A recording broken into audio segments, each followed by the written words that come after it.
Back live to Uvalde, where Attorney General Merrick Garland is now speaking. Let's listen in. As I told families and survivors last night, the department's review concluded that a series of major failures in leadership, in tactics, in communications, in training, and in preparedness were made by law enforcement leaders and others responding to the mass shooting at Robb Elementary. As a result, 33 students and 3 of their teachers, many of whom had been shot, were trapped in a room with an active shooter for over an hour as law enforcement officials remained outside. I also told the families and survivors how deeply sorry I am for the losses they suffered that day and for the losses they have suffered every day since. I told them that the priority for the Justice Department in preparing this report has been to honor the memories of those who were taken from them. And I told the families gathered last night what I hope is clear among the hundreds of pages and thousands of details in this report. Their loved ones deserve better. The law enforcement response at Robb Elementary School on May 24, 2022, and in the hours and days after, was a failure that should not have happened. We hope to honor the victims and the survivors by working together to try to prevent anything like this from ever happening again, here or anywhere. I'm now going to turn to the key observations and recommendations of the report. On May 24, 2022 at 11:33 a.m., an active shooter wearing body armor and equipped with a high-power AR-15 rifle entered Robb Elementary School and began shooting into classrooms 111 and 112, which shared a connecting door. Within minutes, 11 law enforcement officers from the Uvalde Consolidated Independent School District and the Uvalde Police Department arrived inside the school. Hearing continued gunfire, 5 officers immediately advanced toward classrooms 111 and 112. Within seconds, shots were fired from inside the classroom. Shrapnel hit 2 officers, and all responders retreated to cover. A single officer then made additional attempts to approach the classrooms, but after 11:40 a.m., no more attempts to enter the rooms were made until 12:48 p.m., more than an hour later. As a consequence of failed leadership, training, and policies, injured and scared students and teachers remained trapped with the subject in the classrooms, waiting to be rescued. Survivors later shared that they heard officers gathered outside the classrooms while they waited. The victims trapped in classroom 111 and 112 were waiting to be rescued at 11:44 a.m., approximately 10 minutes after officers first arrived, when the subject fired another shot inside the classrooms. They were still waiting at 11:56 a.m. when an officer on the scene told law enforcement leaders that his wife, a teacher, was inside room 111 and 112 and had been shot. They were still waiting as broadcasts went out on officer radios that a student trapped inside rooms 111 and had called 911 at 12:10 p.m. to say that that the student was in a room full of victims. That student stayed on the phone with 911 for 16 minutes. The victims were still waiting to be rescued when the subject fired 4 more shots inside the classrooms at 12:21 p.m., 49 minutes after officers arrived on the scene. And they were still waiting for another 27 minutes after that until finally officers entered the classroom and killed the subject. As the victims were trapped and waiting for help, many of their families were waiting outside the school, growing increasingly concerned about why law enforcement had not taken action to rescue their loved ones. Law enforcement officers from different agencies who had self-deployed to the scene in overwhelming numbers were themselves waiting for leadership decisions about how to proceed. Many officers reported that they did not know who, if anyone, was in charge, what they should do, or the status of the incident. Some officers were confused about why there was no attempt to confront the active shooter and rescue the children. Some officers believed the subject had already been killed, or that law enforcement was in the room with the shooter. 75 minutes after the first officers arrived on scene, officers finally entered room 111. The subject engaged the entry team with gunfire, and the officers responded with fire. 77 minutes after the first officers arrived on the scene, and after 45 rounds had been fired by the active shooter, the shooter was killed. The massacre at Robb Elementary shattered families throughout this community and devastated our country. 19 children and 2 teachers were killed, and untold numbers of students, teachers, and law enforcement officers were injured. The law enforcement response to the mass shooting at Robb Elementary was a failure. As the threat posed to our country by mass shootings has grown and evolved over the past several decades, law enforcement's response tactics have also changed. The massacre at Columbine High School 25 years ago, and the 47 minutes it took for law enforcement to enter that high school, marked a major shift in how law enforcement leaders think about responding to mass shootings.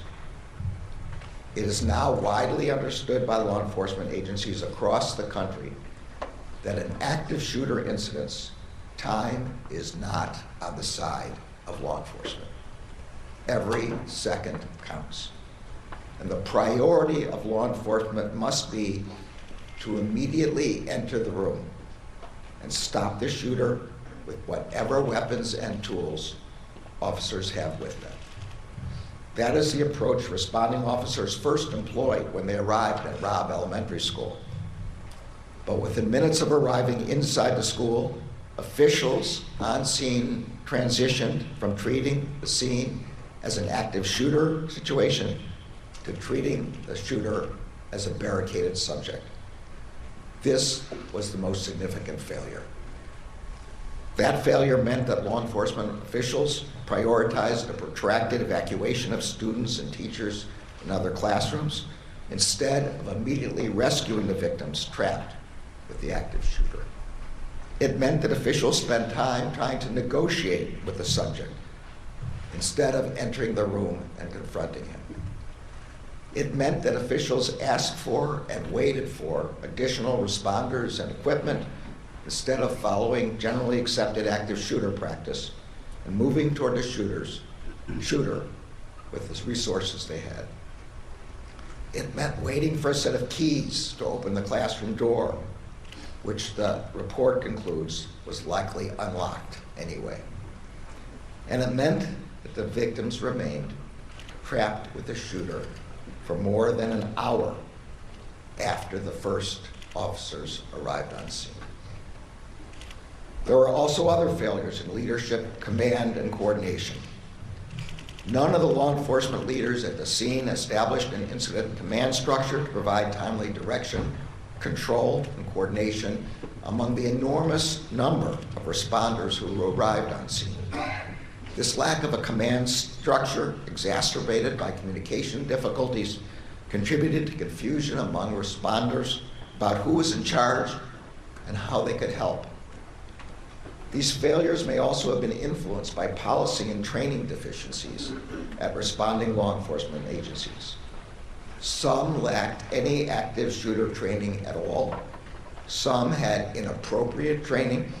Some lacked critical incident response training. And the vast majority had never trained together with different agencies. As Associate Attorney General Vanita Gupta will discuss in further detail, the chaos and confusion that defined the law enforcement response while the shooter remained a threat also defined the aftermath of the shooting. For example, surviving victims Some with bullet wounds and other injuries were put on buses without being brought to the attention of medics. Some families were told that their family members had survived when they had not. And victims, families, and community members struggled to receive timely and accurate information about what had occurred at Robb Elementary. The Justice Department's objective in preparing this report was threefold. First, to honor the victims, the survivors, and their loved ones. Second, to provide a clear and independent accounting of the law enforcement response to the horrific attack that devastated this community. And third, to provide law enforcement agencies and communities across the country with analysis and recommendations about how what happened at Uvalde should inform efforts to prepare themselves for and respond to mass shootings. Policing is a noble profession. It is also a hard one. It requires training and constant education about evolving threats. The report includes widely accepted recommendations that have been adopted by law enforcement agencies across the country about how to prepare for and respond to active shooter situations. Before an active shooter incident occurs, law enforcement agencies have a responsibility to ensure that their leaders and all their officers are trained to focus on rapid response, trained that the first officers on the scene must focus on eliminating the threat and protecting the victims most in danger. Law enforcement officers responding to an active shooter must be prepared to take charge, to establish a unified command, and to facilitate communications, operational coordination, and allocation and delivery of resources. They must continually assess and adjust as the incident evolves. And in the aftermath of a mass shooting, law enforcement and government agencies must provide the public with a sense of trust and confidence by communicating openly, clearly, and compassionately during a time in which many are learning the most devastating news that any human being can receive. The victims and survivors of the mass shooting at Robb Elementary on May 24th, 2022 deserve better. First and foremost, the 19 children and their 2 teachers who were stolen from their loved ones should be here today. They should have been targeted by a mass shooter. We must never forget the shooter's heinous act that day. And the victims and survivors should never have been trapped with that shooter for more than an hour as they waited for their rescue. The families of the victims and survivors deserve more than incomplete, inaccurate, and conflicting communications about the status of their loved ones. This community deserves more than misinformation from officials during and after the attack. Responding officers here in Uvalde, who also lost loved ones and who still bear the emotional scars of that day, deserve the kind of leadership and training that would have prepared them to do the work that was required. Our children deserve better than to grow up in a country where an 18-year-old has easy access to a weapon that belongs on the battlefield, not in a classroom. And communities across the country and the law enforcement officers who protect them deserve better than to be forced to respond to one horrific mass shooting after another. But that is the terrible reality that we face. And so it is a reality that every law enforcement agency in every community across the country must be prepared for. No community and no law enforcement agency should have to face that threat alone. That is why we came to Uvalde, and that is why we are releasing this report. The Justice Department remains committed to working in partnership with communities across the country and with the law enforcement agencies working to protect those communities every day. In particular, we stand ready to help communities and agencies prepare to respond to a terrible incident like the one that occurred here. We have concluded the department's review, but we know that the work of healing here in Uvalde is only beginning. We are humbled and grateful to stand with this community as you remember and honor your loved ones. I will now turn the podium over to Associate Attorney General Vanita Gupta. Her leadership has been key to the department's efforts to conduct an independent, fair, and comprehensive review of the horrific mass shooting of May 24th and its aftermath.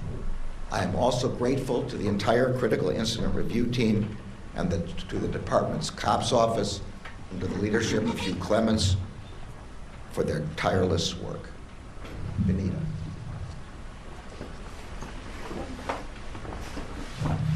Thank you, Mr. Attorney General. It is hard to look at the truth that the law enforcement response on May 24th was an unimaginable failure, and that a lack of action by adults failed to protect children and their teachers. But we cannot look away from what happened here. We cannot look away from these children, and we cannot look away from what happened in Uvalde. On May 24th, 2022, this community lost 19 beloved children and 2 cherished teachers at Robb Elementary School. In the days and weeks following, this community also lost a sense of faith and trust in their own neighbors and institutions as they tried to make sense of what happened on the 24th and were unable to get the answers they needed. During that time, the then mayor of Uvalde called me to ask the Justice Department to conduct an independent review of what had happened and what went wrong on May 24th and in the days that followed. Shortly after, the Justice Department began its review. The Attorney General just gave a sense of the detailed timeline that we have laid out and the cascading failures that occurred over the course of 77 minutes between when law enforcement arrived on the scene and when they finally entered the classroom. But we also know the pain and the failures and missteps did not end when law enforcement finally entered the classrooms and rescued the survivors. It continued at minute 78, when it became clear that because there was no leader, there was no plan to triage the 35 victims in classrooms 111 and 112, many of whom had been shot. Victims were moved away without precautions. Without appropriate precautions, victims who had already passed away were taken to the hospital in ambulances, while children with bullet wounds were put on school buses without any medical attention. In the commotion, one adult victim was placed on a walkway, on the ground, outside to be attended to. She died there. The reunification and notification process for families was similarly chaotic, and as some of the families described, truly deeply painful.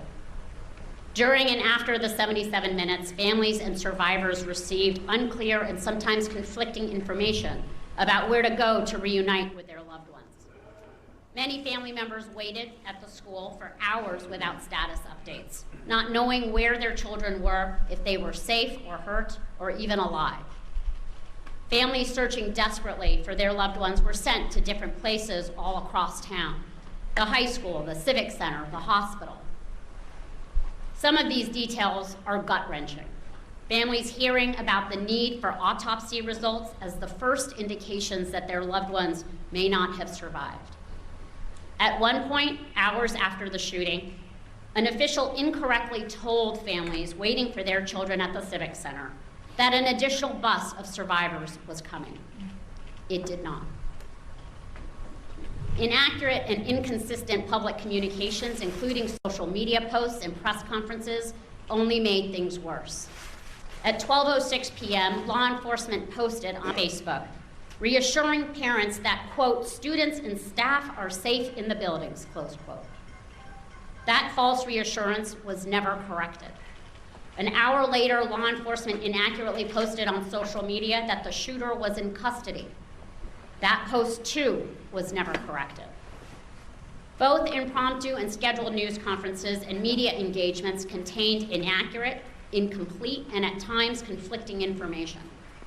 Mirroring the failures of the law enforcement response, state and local agencies failed to coordinate, leading to inaccurate and incomplete information being provided to anxious family and community members and the public.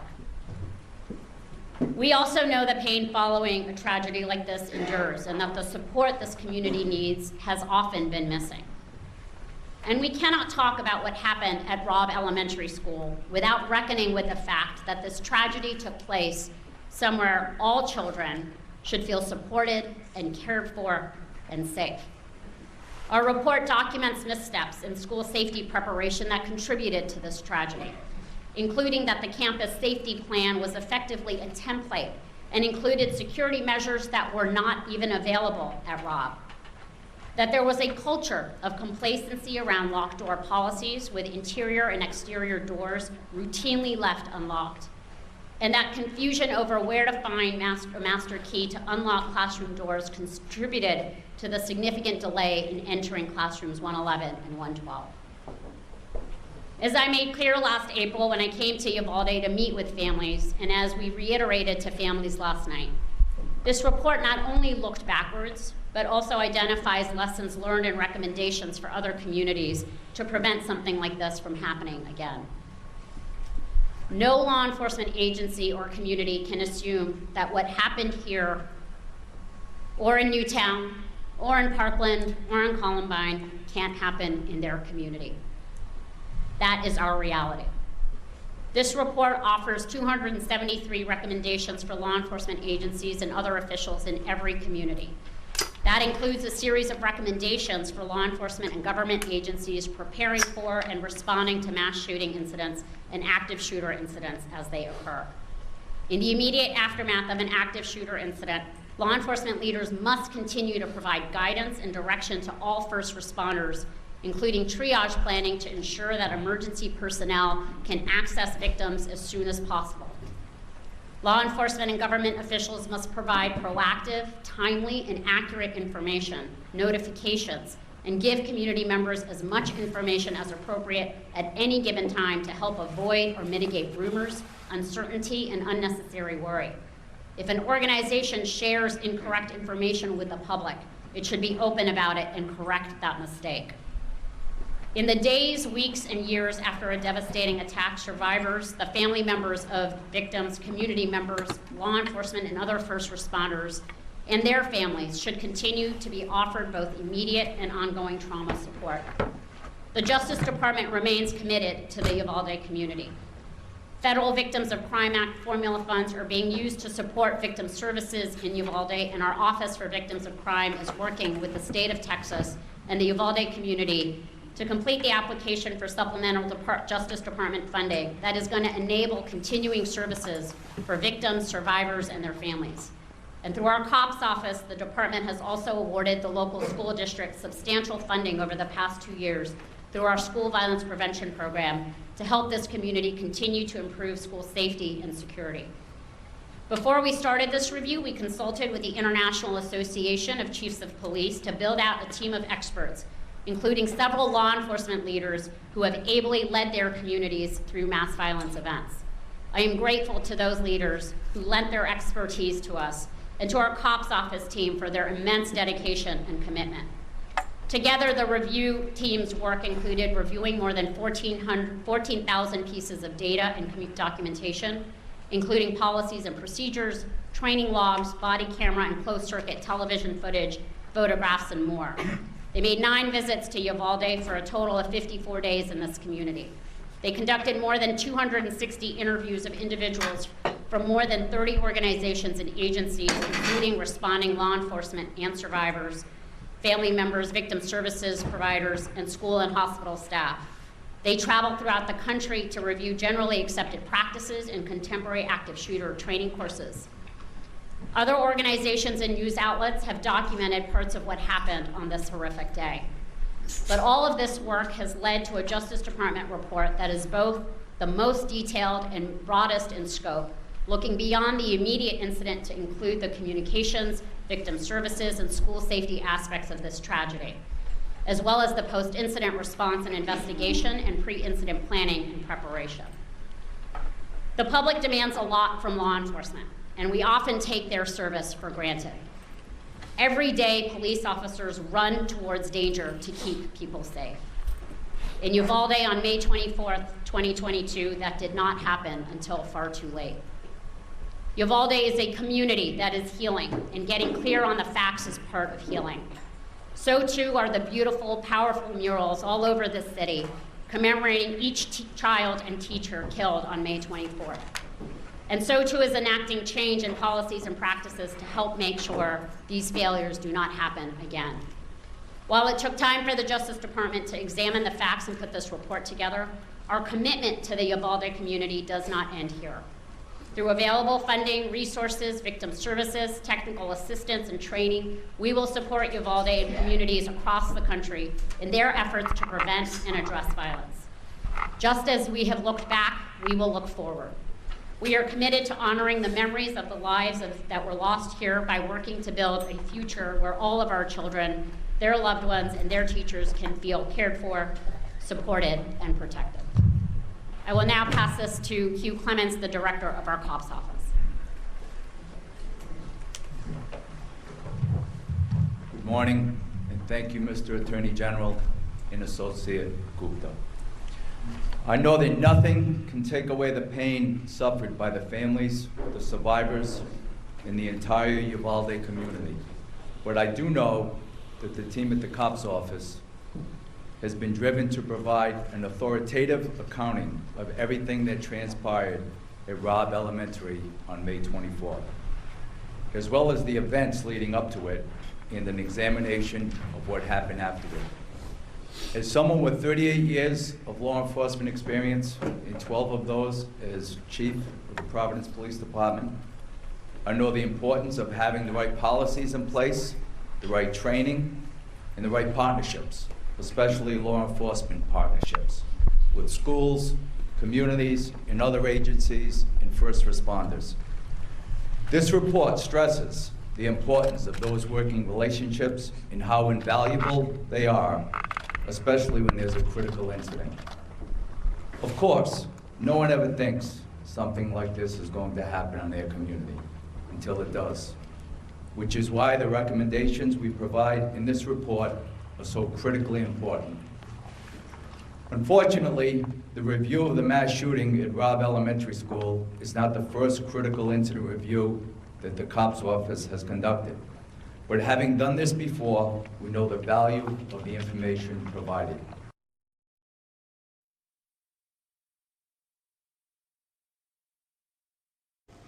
U.S. Attorney General Merrick Garland and Associate Attorney General Vanita Gupta giving us the federal report on the Uvalde massacre, calling the law enforcement response a failure and that the families deserve better. They gave a devastating timeline of events. You can read that full report for yourself right now on our website, NBCDFW.com.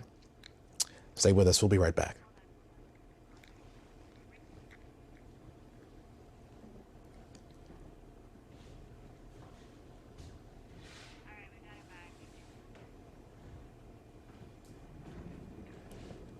To both law enforcement agencies and the communities they serve, as they work together to see how they can improve policies, procedures, systems, and most importantly, relationships. We talk about that and much, much more in this report, which I know is going to be a very important resource to law enforcement agencies in the months and the years to come. You will see in this report that the team has worked diligently in carrying out a number of critical steps, including developing a complete incident reconstruction, reviewing thousands of relevant documents, conducting site visits, and interviewing a wide variety of stakeholders. As I said, we know that nothing can take away the pain that this community has endured. But we were dedicated to providing this community with a transparent, independent, and thorough review of what happened. And I believe that this report has done just that. Thank you. Great. Raise your hand if you have a question. Right here. All right, Delaney, and then Lucy. Thanks. Mr. Attorney General, you just described how the document found the failure by law enforcement. But the report also makes a point of withholding the names of all of the most senior law enforcement officials. Is this report sufficient to hold accountable individuals responsible for the failure? So the report is an analysis of what happened at Uvalde, including by everyone at Uvalde, all responding agencies.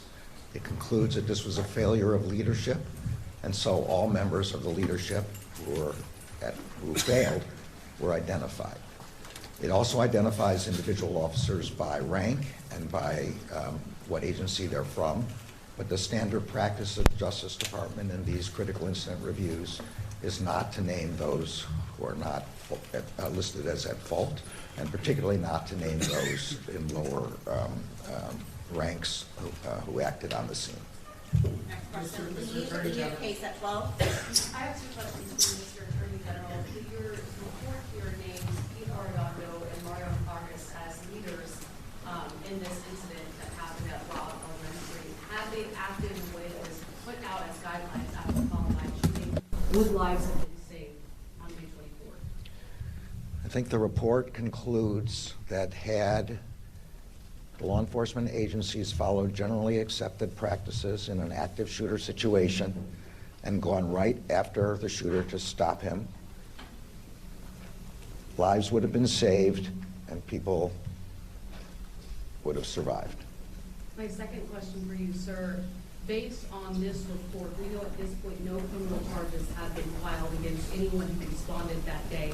Based on what you all found in this report, should the Uvalde County District Attorney file any criminal charges for the law enforcement officers who responded that day? Well, I'm going to leave that question for the DA. Just to explain for everyone, the Justice Department only has criminal jurisdiction where federal crime has occurred. The shooter here is dead, and there's no federal criminal jurisdiction. What we've done is responded to the mayor's request for a critical incident response examination to determine the manner in which the agencies responded and to provide recommendations for the future, and that's what we've done. Next question. Tribune. Texas Tribune. Mr. Attorney General, you identified one of the objectives of this analysis to provide law enforcement agencies with recommendations. There are nearly 300. I talked a little loud. Which recommendations do you think law enforcement agencies should undertake? What's the most urgent issue? Yeah, so the most significant failure, and therefore the most significant and urgent thing for law enforcement to do, is active shooter training, which provides that when an active shooter is in a building or anywhere else, the first priority is to stop that shooter and to remove people who are immediately endangered by that shooter. And that requires tactical training. That's the first thing. Say the second thing is critical incident response. Establishing who's going to be the on-site commander, making clear to all other agencies that that person will be the on-site commander. That again requires training and practice and response. Quick follow-up. Last. One more and then one. Should joint training be mandated across the country? I'm not sure what the word mandated here means. I think it's absolutely necessary that in any circumstance where there's going to be more than one agency responding, and that's going to be in any school situation, all the possible agencies should train together in order to establish lines of communication, command structure, and communications structure in particular. Here radios were not interactive. People did not have a way to talk to each other, and make sure that everybody's following the same strategy. Last question, Uvalde Leader News. Attorney General, some have suggested that our police response was typical for a mass shooting, in fact even better in many cases. And they used the Pulse nightclub event as a comparison. It took 3 hours to go in and put down that killer, and there were phone calls back and forth. How do you speak to that? So actually, I'll let Hugh talk about specifically about the Pulse nightclub, but I will say that what I've described and what the report describes is clearly the generally accepted response to an active shooter.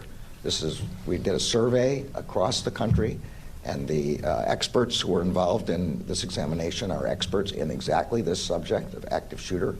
And there's no doubt that the standard practice is the one I've described. And I'm going to let Hugh answer that specific question. I would say, honestly, I don't know if that's entirely true. I will tell you this report is comprehensive. It's extensive. I urge you all to read it. The executive summary, all hundreds of pages. I will say there was a epic, complete lack of leadership, unity of command. There was no incident command set up. That's not the case with the Pulse nightclub. And so in this particular one, in comparison, that is not entirely true. And the response was a failure of leadership. Great, thank you, everyone. Merrick, there are a lot of family members. Well, there are a lot of family members here. Could you just let us know, do you believe charges should be filed? Okay, once again, U.S. Attorney General Merrick Garland and his team there giving us the federal report on the Uvalde massacre, calling the law enforcement response on that day a complete failure and that the families deserved better. You can now read that full report online for yourself. Just head to NBCDFW.com.